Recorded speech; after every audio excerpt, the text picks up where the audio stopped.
Welcome to the Coffee with Karen podcast, a weekly chat show discussing everything from holistic health to current affairs from a mental, physical and spiritual perspective. Get your weekly cup of positivity with a sprinkling of woo-woo. So welcome to the show. Today's Tuesday and this is going out live on Mintwave Radio. If you already have the Alexa skill, you can just ask Alexa. Otherwise, go to the website above, mintwave-radio.com to download it.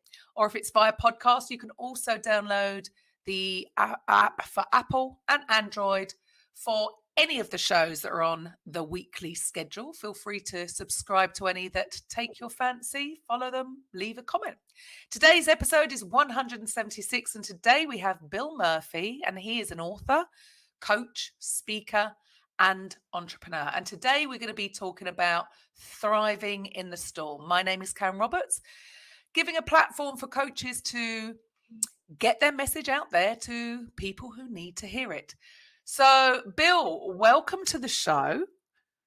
Thanks for having me, Karen. Excited to be here. I want a cup of woo-woo. Have you got your cup of coffee? With or without woo-woo? Now, Bill is a marathoner, an ultramarathoner, an Ironman finisher, and has a second-degree black belt in Krav Marga. You're going to have to explain that. I've not heard of that one. He has raised over $500,000 for the Make-A-Wish Foundation and actively supports several charities, including Fairway Cares, the American Warrior Initiative, and the Dana-Farber Cancer Institute. He is the founder of the non-profit Thrive Foundation. Murphy has a bachelor's degree in psychology from Worcester State University and a master's degree in counseling psychology from Framingham State University. So a very impressive resume there, Bill. Oh, thank you. Appreciate it. I'm excited to be here. Would you like to share with the listeners a little bit more about your actual backstory and how you came to be doing what you're currently doing? Yeah, so I've been in sales for 25 years in the real estate and mortgage lending space. Before that, when I was trying to figure out what I was going to do in college, I got a master's in counseling psych. I thought I wanted to go that route, and I worked with juvenile locked up inmates. And it was for 5 years. It was a thankless job because you would work with these kids for several years and watch them get back out onto the streets and reoffend horrific crimes or not come back to tell about it. So it was a real quick burnout in my 20s. And I fell into the mortgage real estate space and have been in it ever since. And so now you're talking about thriving through the storm. So would you like to share a little bit about that? Yeah, so that came about just we're all capable of way more than we ever thought possible. And I found myself always overcoming as a kid without necessarily the tools, the super talents that a lot of my peers had, whether it was athleticism or academics or artistry or musicians or whatever. I always had to grind and work hard and push through to just keep up. And it was when I did an Ironman in 2019, after just 6 months of training, after a marathon, where I thought that these people that swim 2.4 miles, bike 112 miles, and then and then run a marathon on top of that, I thought they were just superhuman.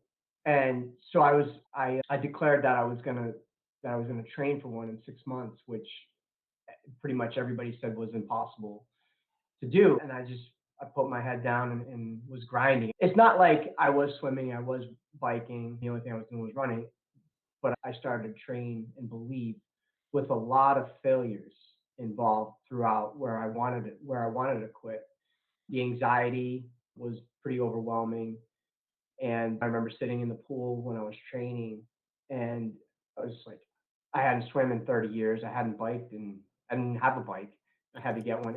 And so when I was training in the swim, I sat on the edge of the pool saying, this is too much. What did I sign up for? And really what kept me going was that I told my kids I was going to do it. And so there's one thing I never do or did is quit. You can fail. You can fail and fall down really hard. But quitting has never been an option for me. And I think that's why I've always been able to manage some sort of success in business, sales, and athleticism because I never quit. And would just, if I commit to it, we're going to do it. And if we fail along the way, we're still going to get up and keep trying.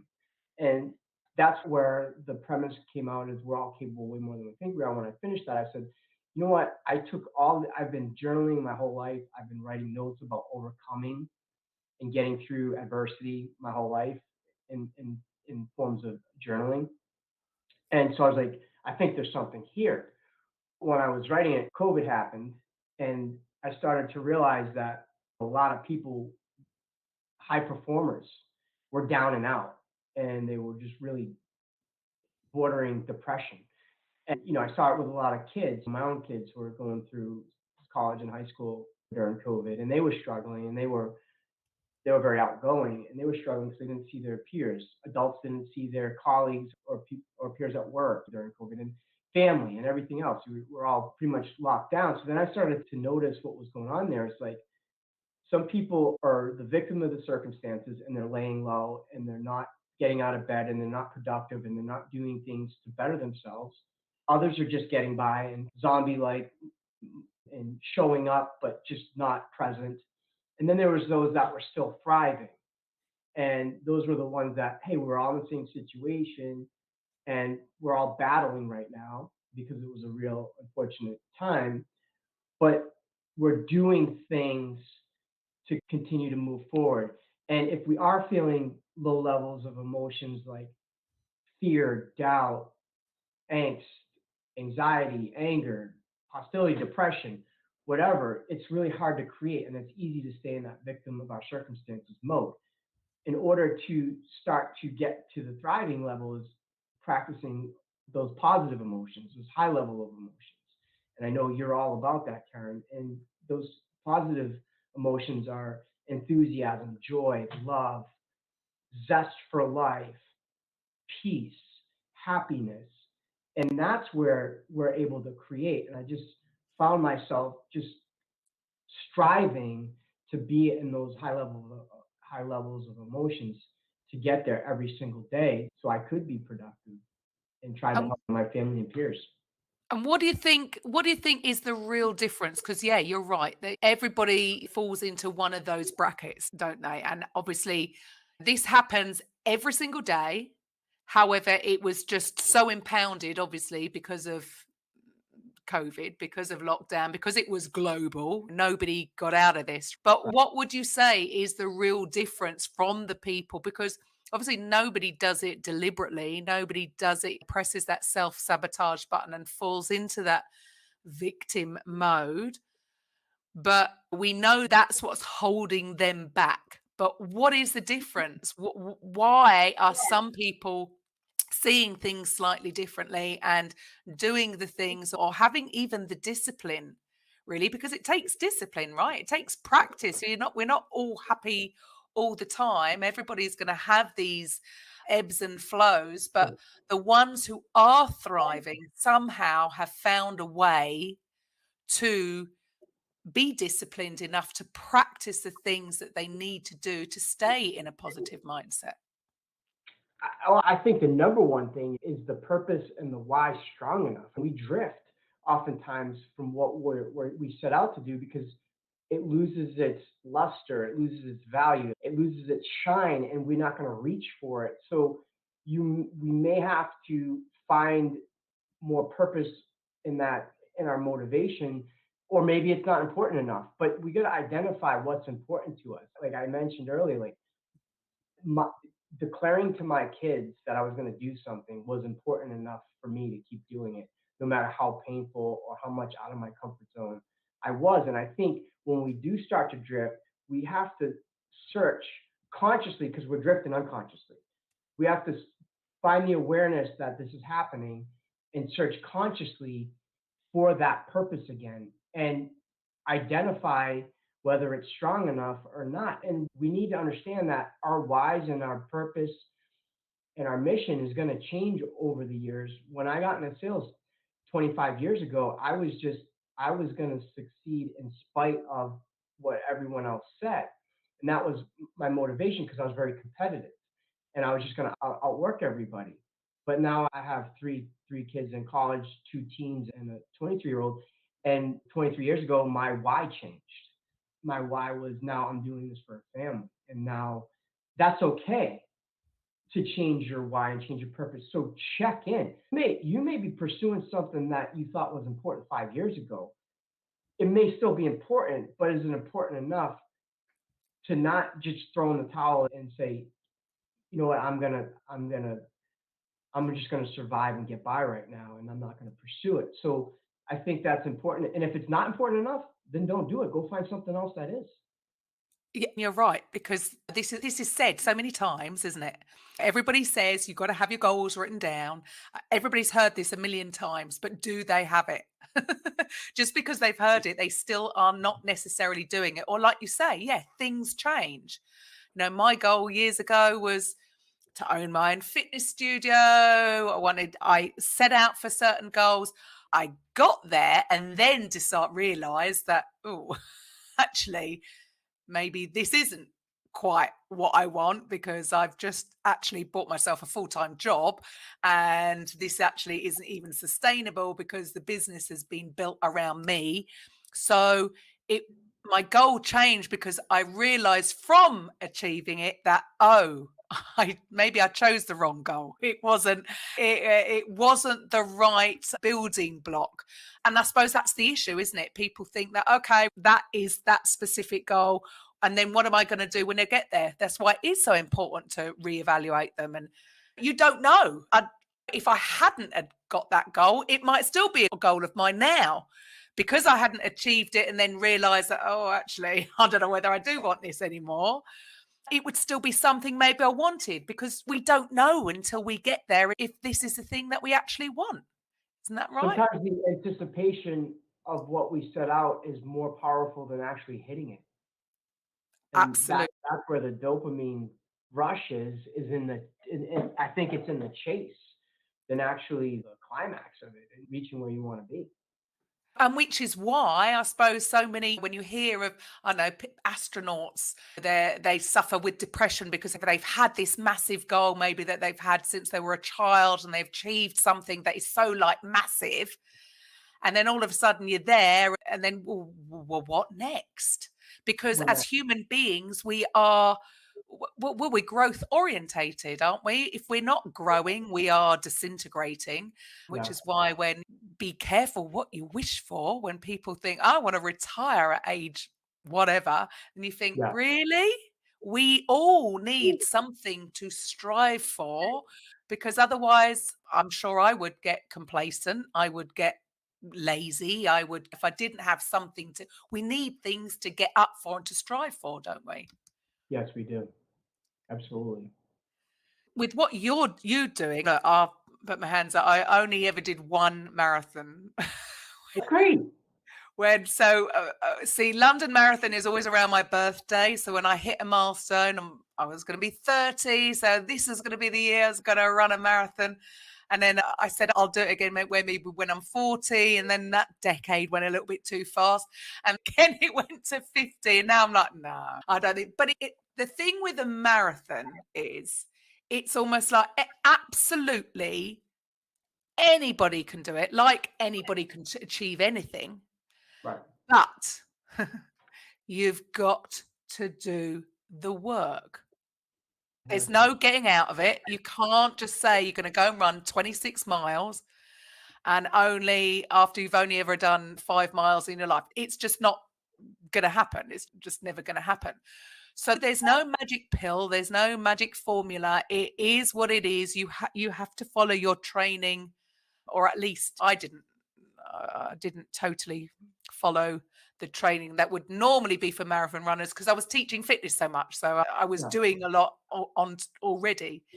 But it just means that you have got to practice. So you've got to have some kind of habitual pattern.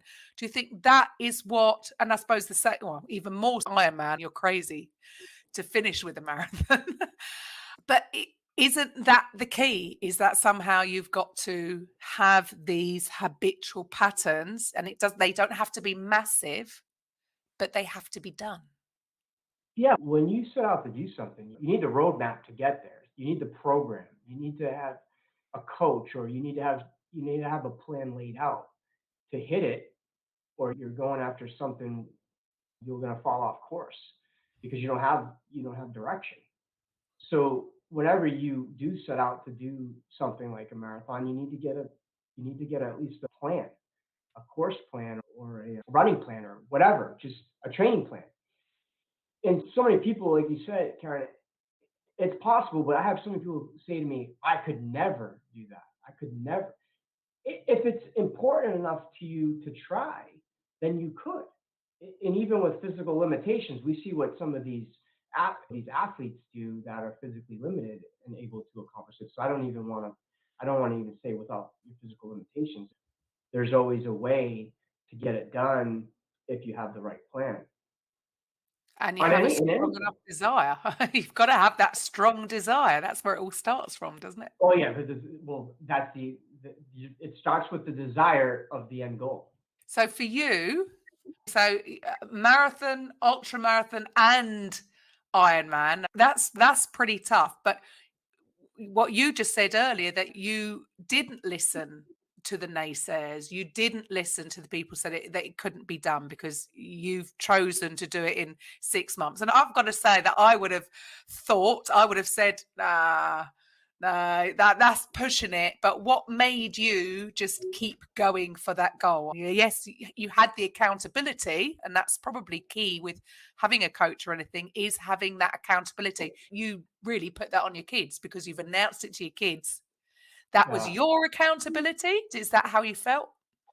Yeah, that was my accountability, but my motivation was a little deeper than that. My motivation was, when you tell me I can't do something, I'm gonna try that much harder to get it done. And that's how I was raised, that I was never made to feel good enough, worthy. Ah, It was I was always overcoming the self-doubt and unworthiness and lack of confidence. Always. To this day I still battle with overcoming those feelings, because it was ingrained in me when I was a kid growing up that nothing was ever good enough, nothing was ever going to meet the standards with my dad. So that's where that all stemmed from. So my motivation my whole life was, I'll show you I'm worthy. I'll show you I matter. I'll show you that I'm going to amount to something. And that was my fuel. So when someone says at 48 years old, like, dude, that's not enough time for you to train, I'll be like, okay, get me somebody that will help me understand what I need to do, and I will follow it to the T and die trying. but And go ahead. isn't it interesting though that some people, like many people, I mean, they say that everybody is suffering with some kind of childhood trauma, and quite a lot of Yeah. those things are not feeling worthy, not feeling enough. And what do you think is the difference? So you have come out, I'm going to show you. Why do some people allow it to affect them in the negative way, and they do give up? What's the difference, do you think? So I studied psychology so I could understand this. There's a test. It's called the Adverse Childhood Experience Test. I actually took it, and a clinician of mine who was going through the scores with me said, statistically, you should be dead or in jail based on your childhood trauma. And he said most people turn to drugs, alcohol, violence, gang activity, obsessive compulsive eating, obsessive compulsive gambling, pornography, whatever. I turned to extreme workaholism. Like I would just work, work, work to show you that I'm at, to show you that I'm worthy, to show that I can get by no matter what. And also the extreme sports stuff. So that was my cover up. But that wasn't without its problems. Yes, it was the lesser of the evils of turning to violence or turning to addiction, to be an extreme workaholic. But the angst I carried home, the tension I carried home and took out on my kids, yelling at them when I'm trying to work and not be present, that the TV's too loud, and being on my phone all hours of the day when I'm having a conversation with my family. Like that was the angst and tension and worry that I carried around with me until I figured out that I needed to do some serious work on myself. So that was what I dealt with my traumas. See, so a lot of people have had the traumas and they've dealt with whatever they've self-medicated. And again, mine was extreme workaholism and losing myself in my sports. And others turn to other things to Yeah. cope. Yeah, so they're all just coping mechanisms. And yeah, like you say, so for you, it helps you in certain ways, but didn't help you from with your family because yes, that workaholics is being a workaholic is not a good thing. It's all about balance, isn't it? It's all Right. about balance. That's what we're all looking for, isn't it? We're all Yeah. trying to get some kind of balance. But for you, with regards to thriving in the storm, how do people really go about doing this and so that they have a healthy reactions to at the end of the day we've all got certain childhood traumas going on or playing out, but what can they do to change? Yeah, if you think that an adversity or a challenge obstacle is really getting the best of you and railroading your path, what I do is there's some certain things that I would recommend. Number one is find your blessings. What can you be thankful for in the moment? Because chances are you're feeling down and out about yourself. So what can you be thankful for that's actually happening in your life, in your world? Write, journal it, put it in your notes, in your phone notes, put it somewhere, put something that send them out into the universe or your higher power, what you're thankful for. One of the other things that I like to do is if I'm struggling here and I just can't get out of this funk that I'm in, who can I help? Can I help a colleague at work? Can I help a client? Can I get involved with one of my charities? Because can I teach? Can I coach? When you go and help somebody else and take that off of you, you might have been, I don't want to say drowning in, but it may have held you back a bit.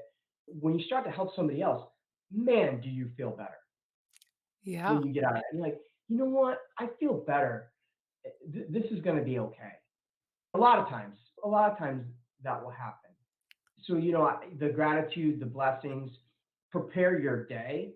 I think that helps keep you scheduled and on a regiment that will get you through some of the tough times when you say, hey, you know what, this is on my calendar. I have to do this and show up and be present. So I think preparing your day is very important.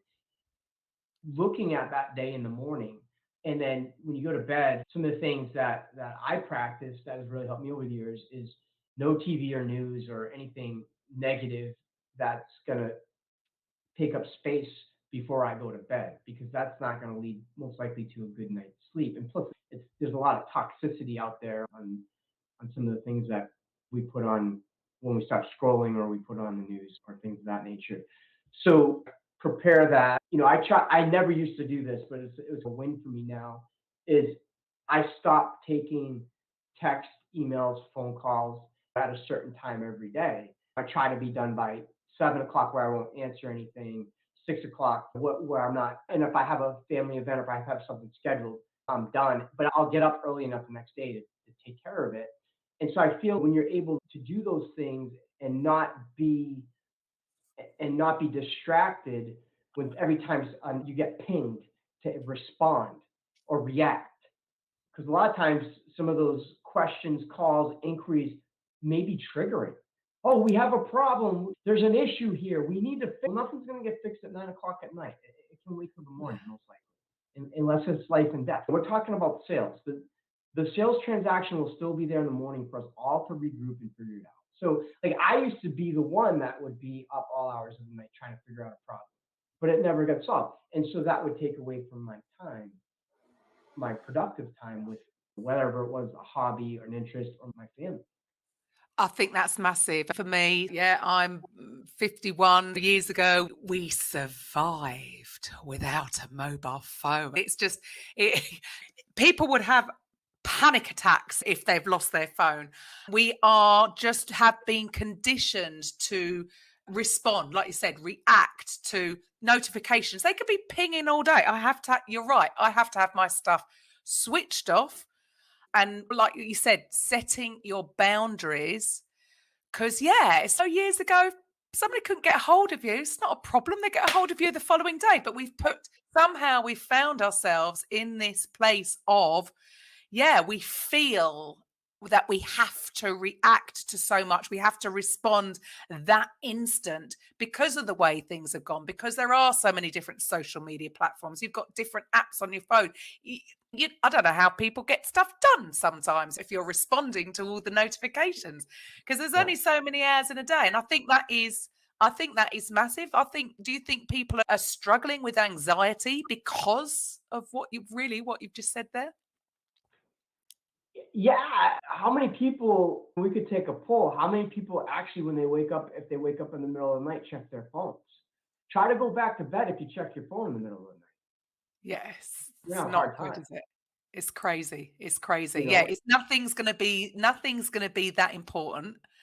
So yes, I suppose it depends on what you're doing. I suppose if people have got a job, and this is the thing, like you just said before, about having some kind of plan, prepping your day, and then having some kind of routine at night before you go to bed, so that you do get a proper night's sleep. When people are in a job, they have all this set out. Do you find a difference when people are if they're an entrepreneur or they are working for themselves? Maybe they don't have these things in place, which is it's just not helping them move forward, is it?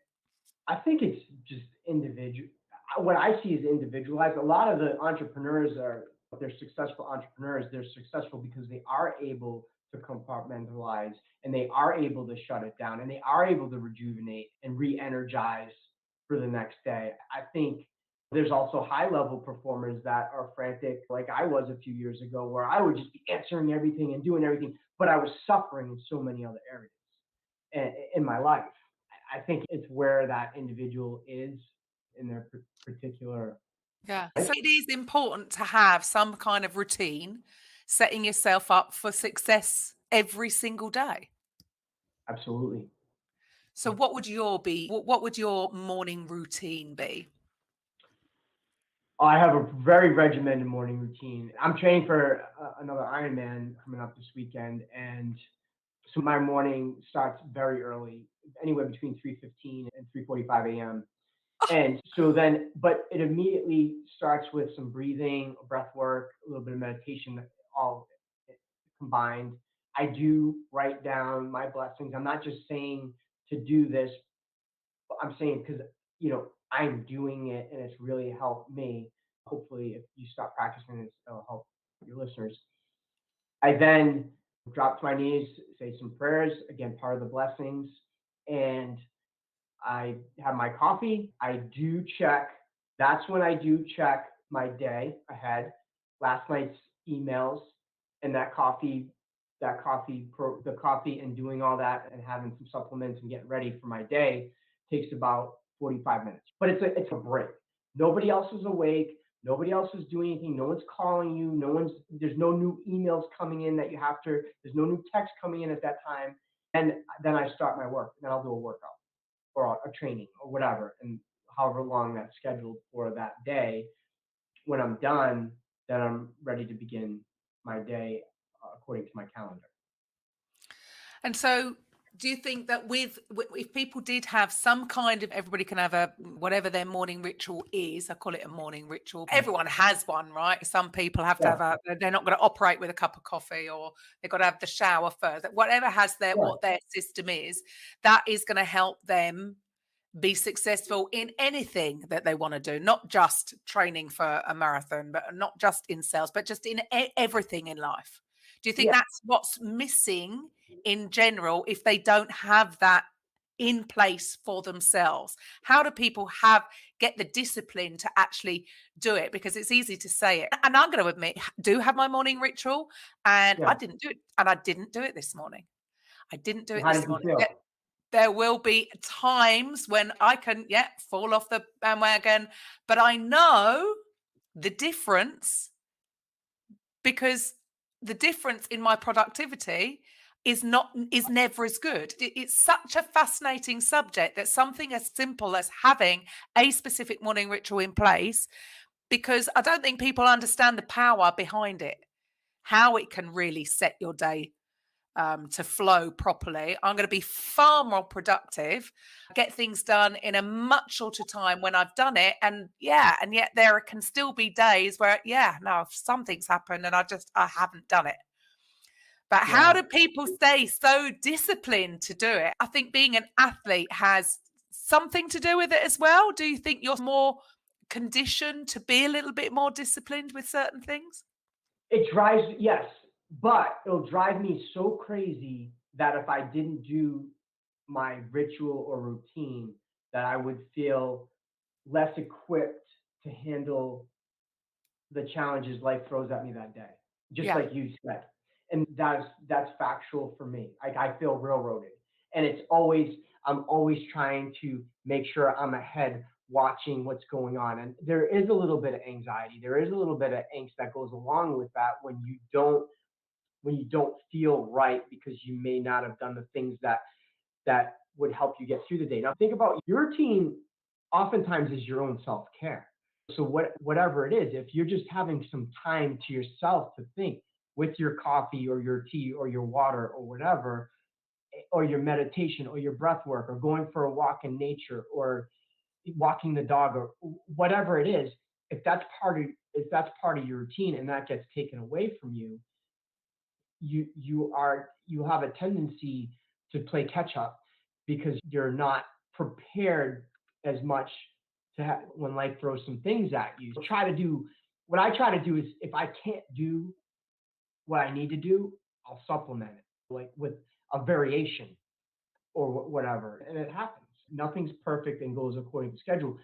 But what I don't do is I don't let no matter how frustrating or upsetting the curveball that got thrown at me before I in my routine happens, I still try to find like, all right, this happened. This is not great, but we'll still be okay. Work through it. But yeah, self-care. So many people do think they almost like it's see it as a luxury. And I mean, it may be different for men and women as well. I know a lot of women that almost feel they would feel guilty about spending time on themselves because they feel like they should be doing so many things for others. Whereas I see it the opposite, as like we've just said, that this is what fuels your day. So actually, so it starts with self, right? You can't give from an empty cup. So having that specific time in the morning to spend on you, because everybody else is going to benefit from that anyway. But do you think that we've not really been conditioned throughout school to have this kind of mindset? This is Yeah. something, did you learn this later on, being an entrepreneur, being a salesperson? Do you think you would have had that kind of routine if you had another job? Even as a little kid, I learned the importance of for me, the importance of an early wake up. I had a paper when I was 10 years old and it's 7 days a week, up at 5 o'clock in the morning before school. That was just me. That's how I'm wired. Other people are wired with their biorhythms at night. I need to do all my stuff in the morning, and I'm much better in the morning and through the day than I am at night. A lot of people just get rolling at night. It takes them until 2 o'clock to get, and that's fine. So whatever you need to find that works for you. And I want to go back to what you said about people that feel guilty about taking care of themselves. When you take care of yourselves, when you take care of yourself, don't you show up much better for everybody else as opposed to being run down and just wanting to be a martyr or just, hey, I need to help this person, I need to help this, and you're just losing your mind, and you're also compromising your health. When you're working on all of that stress about taking care of somebody else and you don't take the time take care of yourself, you're gonna get run down. Absolutely. 100%, 100%. But it doesn't seem to be, maybe it's taught in schools, maybe with sports primarily, but I don't know whether the kids are growing up with this information that it's so important for the mindset. Yeah. So for you, with your, I know you're an author, so is this the name of your book? Tell us about some of the books you've written. Oh, Thriving in the Storm. It came out in October of last year. Fantastic. And so that's to help people that, yeah, to become unstuck, I'm presuming. Unstuck. That's perfect. Yes. So with regards to that, you believe that everybody is capable of doing so much more than they are, I don't know, settling? Do you think people are settling? I think when you don't strive for your best, yeah, sure, you're settling. And how is this affecting them emotionally? If you accomplish something and you feel like you left it all out there and you gave it everything you had, you're gonna feel that much better than you would if you said, you know what, I just went through the motions, I coasted, I didn't give it everything I had, I could have done better. Then you have the guilt. But that's okay. Guilt can be motivational too, to go out and try it again or try a version of it or try something else. And I'm not talking about sports necessarily. It could be anything, whatever you set out to do. It could be a work project. It could be a family project. It could be a creative project or an athletic project, whatever you're looking to do. So for people, when you're talking about the storm, is this book relating to COVID or? No, it was just it became part of it. And in the last chapter, we talk about significance, creating a legacy. And one of the things that I mentioned is I had, while during COVID, I was actually running the Boston Marathon for Make a Wish. And 60 days prior to the marathon, I was walking down my stairs on my way to a run, and I tore my quadricep because I missed the two bottom stairs, completely tore it and rolled up into my hip. And it was a excruciating, painful injury. And so I was down and out. I had surgery the next day to repair it. And I was, everyone said, oh, sorry to hear. This is too bad. You're going to be laid up for a while. And we'll get you to run for Make-A-Wish next year if you want to register with your bib and all that. And I said, Make-A-Wish is an organization with kids with critical illnesses that don't have a choice but to fight for their life in many cases. And why am I going to give up if I can potentially do something still? And I didn't, the next day I wasn't sure whether it was how I could do it, but I ended up doing the marathon, the Boston Marathon on crutches.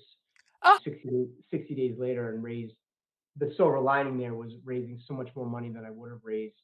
And all the news coverage and awareness that brought in additional donations for the Make-A-Wish organization, that really helped. And when I talk about thriving, it would have been easy. And no one would have, I would have gotten a pass from everybody if I just laid low and gave the reason that I'm not doing this because of my injury. I would have got a pass from 99 out of 100 people.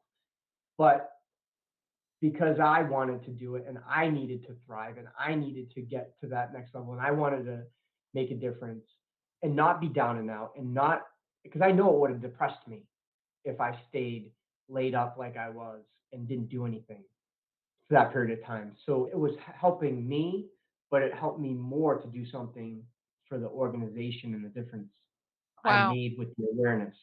And that was the 500,000, was it, that you raised for that?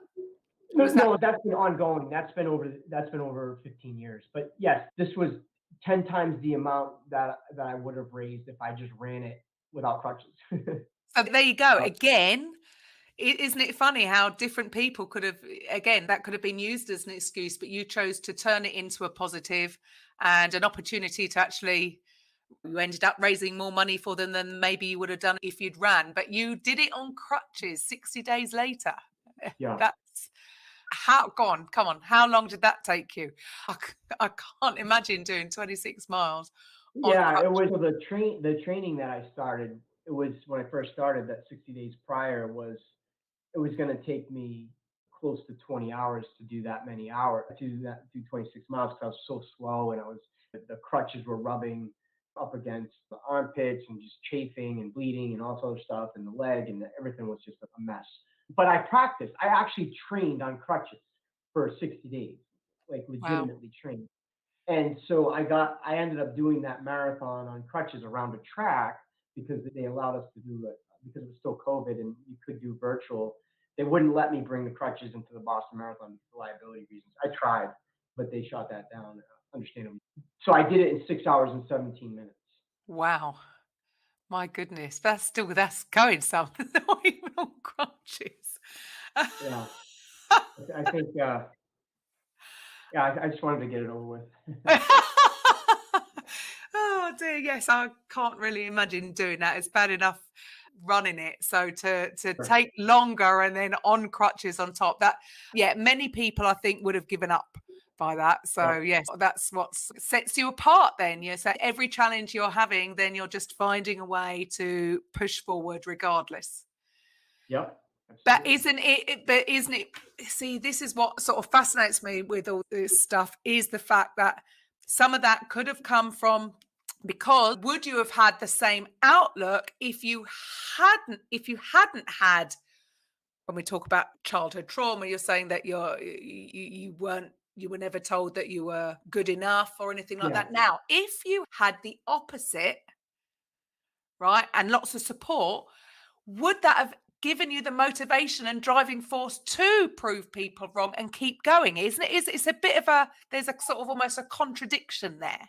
Does that make Yeah. sense? It's like It some of does. our the bad stuff that happens to us actually turns out to be a real positive moving forward.